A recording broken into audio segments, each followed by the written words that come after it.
From Northern California Public Media, this is Living Downstream, the environmental justice podcast. I'm your host, Steve Mencher. This time, the trailer park activists of the eastern Coachella Valley.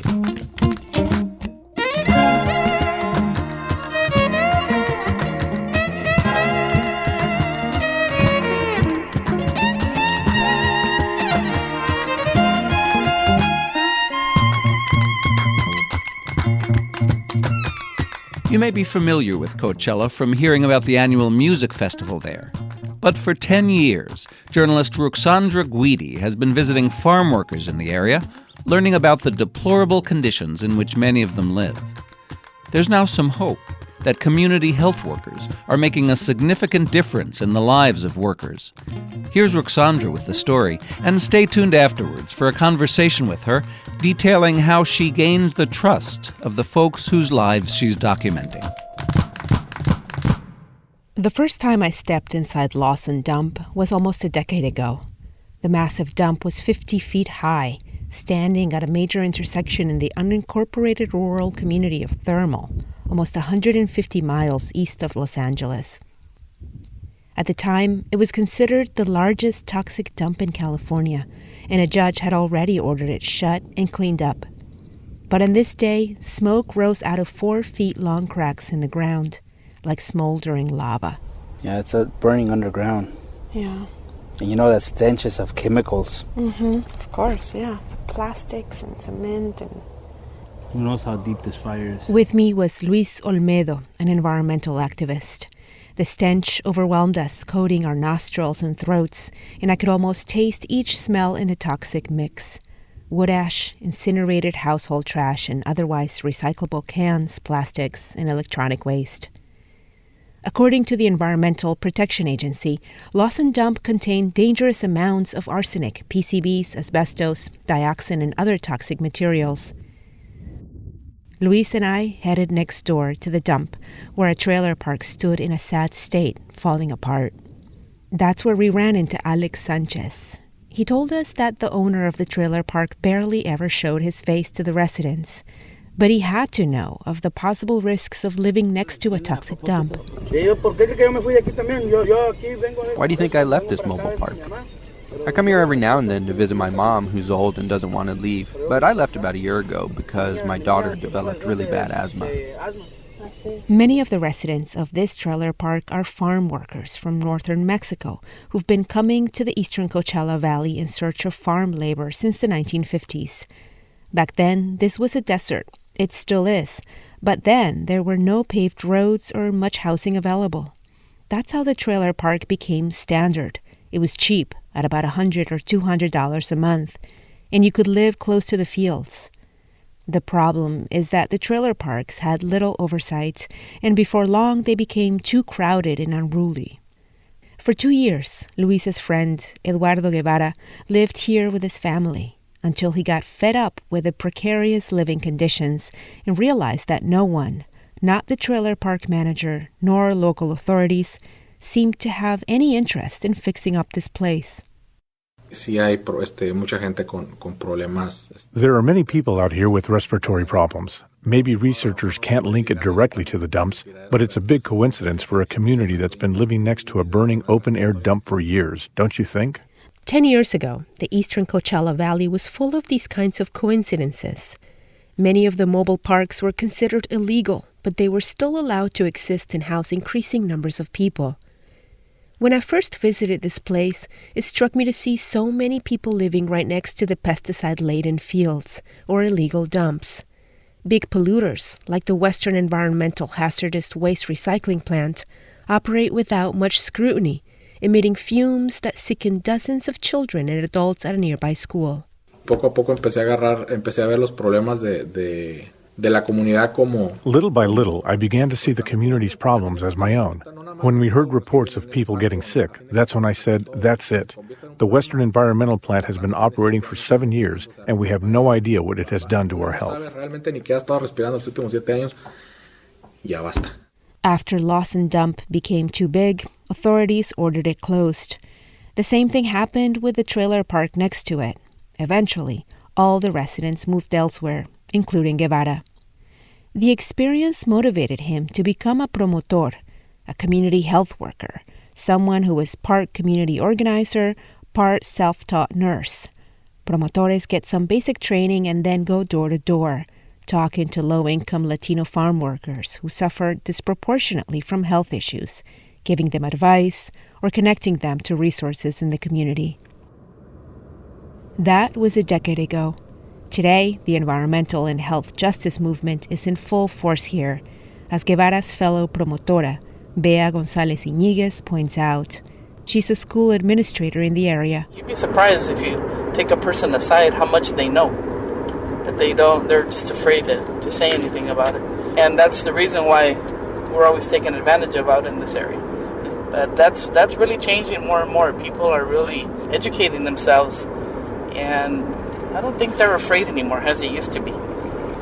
González Iñiguez says that a growing number of young people who've grown up in these trailer parks are heading on to college, not just to become promotores, but doctors as well.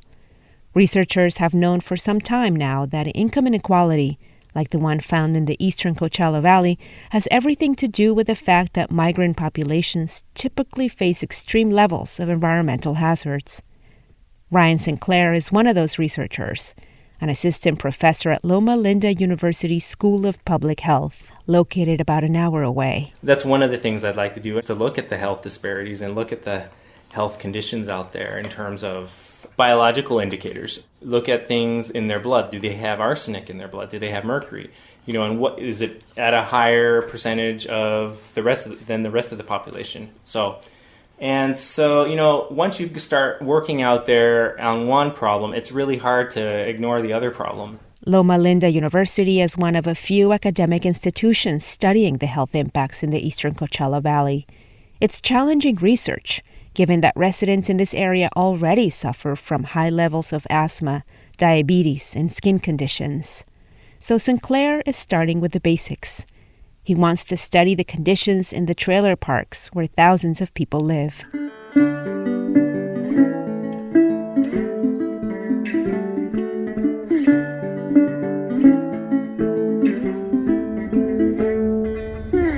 Early on a recent morning, we drove out there together. We could see the farm workers starting the fields, with temperatures reaching 100 degrees. Grapevines, citrus trees, and date palms dominated the landscape, alongside seemingly endless fields of corn, lettuce, green beans, eggplant, peppers, and salad greens. According to the Riverside County Agricultural Commissioner's Office, agribusiness in this area brought in $625 million in 2014. The industry is powered by thousands of migrant farm workers who make less than minimum wage. It's estimated that 1 out of every 10 of those workers is undocumented, but probably many more are. When they go for work in the fields, this is how the workday goes. They go 4:30 a.m., they stand on a corner, some guy in a truck comes, picks up a bunch of people, they have to pick the grapes, and they're given absolutely no instruction or anything or protective equipment, and then they drop them off and pay them, and that's it. Their work is dangerous, and many of these men and women are afraid of immigration enforcement as well. There have been no major workplace raids in the past year, though people here always talk about the possibility of deportation. We drove east, past the gated communities and irrigated golf courses of Palm Springs and the site of the Coachella Music Festival. We ended up at Rancho Garcia, one of the trailer parks where an estimated 70 farm-working families live. I remember where they live. Oh, really? I think it's... Unlike the old ramshackle mobile park by the dump, Rancho Garcia had some streets paved and a few trees, but people here still didn't have proper plumbing. Instead, they built makeshift cesspools going down 8 feet into the ground that often overflowed.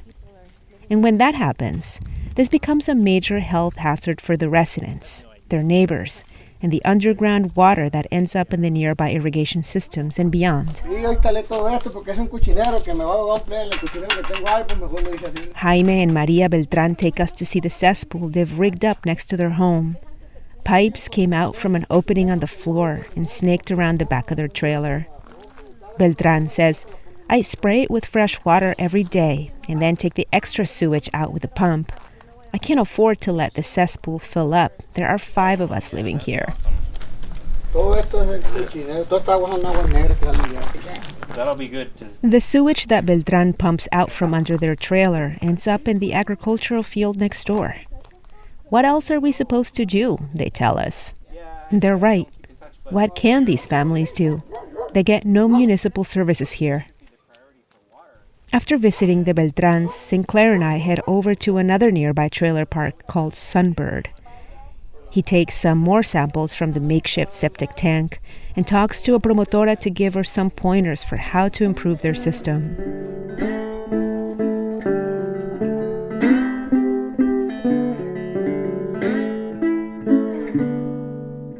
There are an estimated 125 illegal mobile home parks like Rancho Garcia and Sunbird in the eastern Coachella Valley. They're illegal because they fail to follow county housing rules. They're typically overcrowded, often lacking safe drinking water, electricity, proper sanitation, and green spaces. But promotoras are making headway here, helping researchers like Sinclair, the California Institute for Rural Studies, or the University of California. Armed with survey questions and resources for local families, they're helping create an ongoing assessment of local quality of life issues for farm workers here, from air quality, electrical infrastructure, to waste disposal and water management. Sinclair and I go inside one of the trailer homes, where one of his PhD students who grew up in a trailer park near here is taking samples of the water and air conditions inside. All of it will end up back in the lab, where it'll be analyzed and eventually released in the form of a report. But the residents often get frustrated with the process, or at least they're skeptical of these surveys. They want answers and solutions now. I followed up with Sinclair weeks later by phone. We're not done yet. And so it's frustrating for them. Understandably frustrating because, what's going to come out of the survey? Well, I always sympathize with people that are saying, oh, there's so many surveyors that are coming in and they're not doing anything.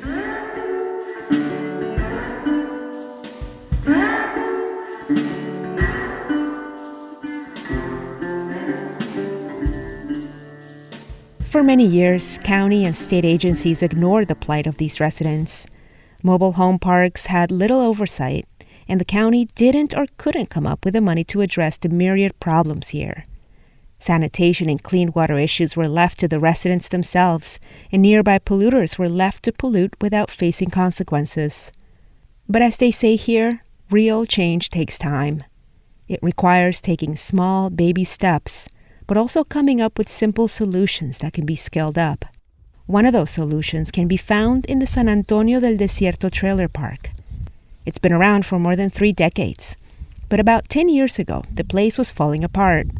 Here's Roberto Méndez, a longtime resident. Yo digo que nosotros sí batallamos, porque te digo, el agua salía negra. Back in the day, we really struggled here. The water came out black out of the faucet. Our well was falling apart. There was no plumbing. The infrastructure was very, very bad.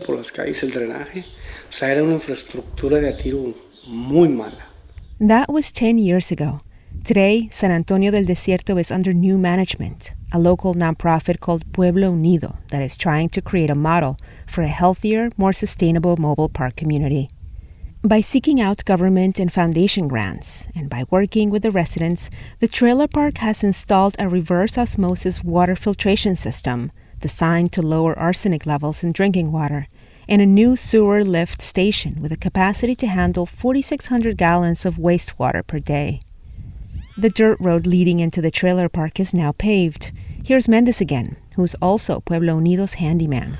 Nos organizamos, hicimos el comité La Unión Hace la Fuerza. We came together and started our committee La Unión Hace la Fuerza back in October of 2007, and I've been involved ever since.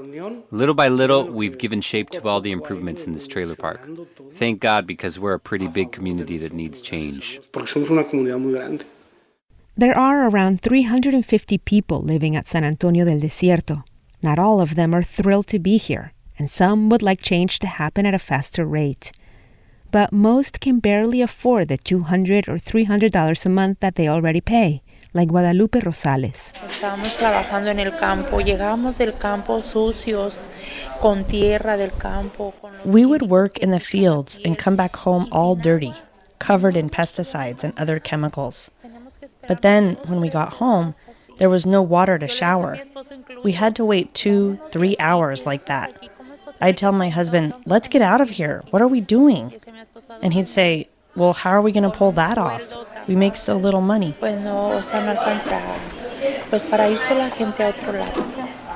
Low wages in the fields have left their mark in this region. They are the reason why a majority of farm workers endure substandard living conditions in mobile home parks, or why, at the height of harvesting season, these trailer parks become so crowded. There simply isn't enough housing available in the eastern Coachella Valley to support many field workers. Mendez used to pick grapes, but then he found work in construction, and he stayed here since. The trailer parks are here to stay, too, he says, because they're an ideal way to live cheaply and in a tight-knit community in this part of rural California. What's important is making them safe and sustainable, even if not all the residents agree about the best ways to go about it. Es algo normal porque no todos tenemos la misma visión. It's normal that we don't all share the same vision or like the same things, but I've always felt that if we come together as a group and think of what's better for the majority of people, then we're going to achieve things. I always try to talk to people about this. Y siempre trato de hablar con la gente una y otra vez.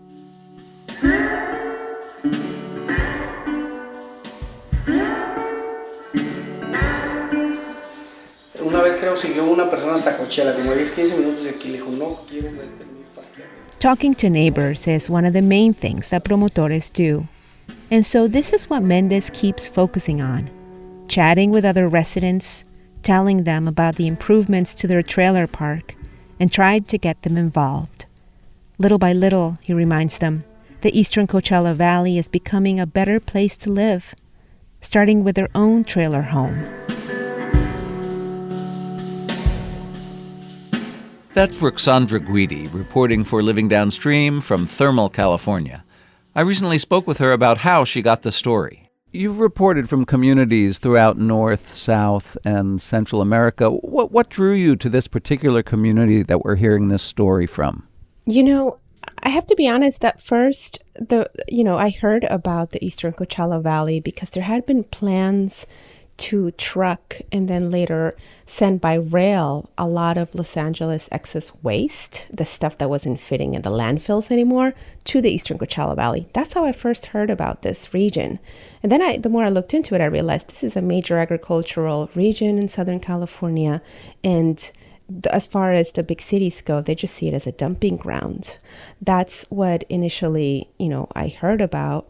I started realizing that it wasn't just the trash, but there had been all sorts of other environmental injustice issues worth exploring and knowing about. Now, one of the things I'm curious about is how you introduce yourself to a community and get people to trust you. Was that hard in this case? Yes, it's always a little hard. I think the more I've done it, the more I realize that there's nothing like actually gaining someone's trust, and not just you getting to know them, but them getting to know you, that makes for good reporting and for being able to go deeper than the average journalist. So, I've been going out to this region now for about 10 years. I can say just about now is when I have better access and people are able to trust me and tell me stories that I wouldn't be hearing about elsewhere. So it's taken me a long time. Right, your piece ends on sort of a hopeful note in that there are these community health workers that are making a difference. Was it hard to find something hopeful in this very sort of dark and desperate situation in some ways? I think a lot of it has to do with that trust we're talking about and getting to know people on a more deeply level. But it's also seeing stories through time, right? I think the fact that I kept going back, the fact that I kept in touch with people, the fact that I was able to see that nothing has like a definite beginning, middle, and end the way we present it on these stories on media. Things are complicated and they evolve, and there's good solutions that emerge throughout. I've also, made an effort in these last few years to really try to look at issues differently. I think in journalism, we're conditioned to report on what's wrong, on what's broken. And while there's enough evidence and examples of that, I think I see my role more now as someone who can try to elevate things that are working, get them out into the world, and see if they can somehow be scaled up or be inspiring to others. I feel like I'm trying to make up for a lot of reporting in the past that is just really focusing on a lot of communities sort of as victims, as helpless. And that's often not the case. All right, Ruxandra Guidi, thanks so much for your story, and thanks for taking us a little bit behind the scenes today. Thank you. Ruxandra Guidi reported and produced this episode of Living Downstream, the trailer park activists of eastern Coachella Valley. Thanks to Anthony Garcia for mastering the show. The Living Downstream theme music was written by David Schulman. I'm your host and senior producer, Steve Mencher. Darren LaShelle is the executive producer, and the president and CEO of Northern California Public Media is Nancy Dobbs. Subscribe to Living Downstream wherever you get your podcasts. Visit our website at norcalpublicmedia.org/living. And if you see environmental injustice in your community, write to us at living@norcalpublicmedia.org. Living Downstream thanks our sponsors who make this podcast possible. A list is available at norcalpublicmedia.org.